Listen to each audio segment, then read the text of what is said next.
So the Duke University Libraries are the main research libraries on campus.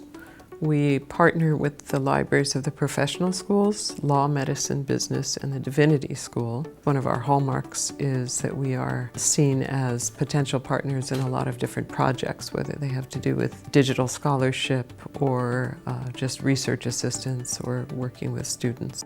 I think one of the most significant developments in technology over the last few years is just how quickly the software technologies have evolved and new opportunities have arisen for ways to deliver information, to discover information, to present information. And I think the pain point for the libraries is that library automation software hasn't really kept up.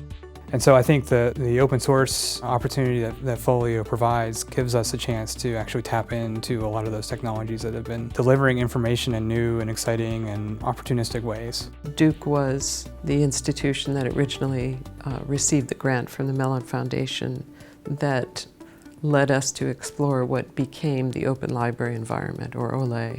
Mellon was interested in helping librarians develop a system freed from commercial constraints that would be designed by librarians to meet the needs of librarians and of libraries. The sort of philosophical basis for the creation of OLE is now the basis of Folio.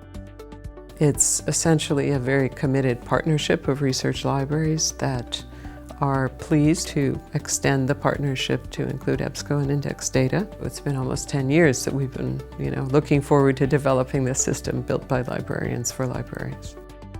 With a narrowing of the number of commercial vendors, we have found over the years that when we have been in the position of working with a commercial vendor for a library system, we've often had to build many kinds of workarounds. The flexibility was not there. We had to take what we were given, and with Folio, we are creating this ourselves.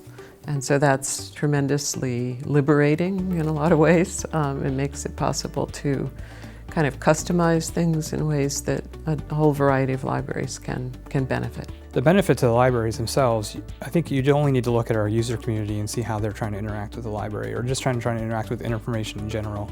In thinking about ways to deliver the services that we do in libraries to that community and that changing set of expectations, I think we also need to change the way we think about managing the information and the ways that we use those tools to manage the processes and the services we do. So I think that's the opportunity for a system like Folio, of a set of microservices that allows us to be flexible.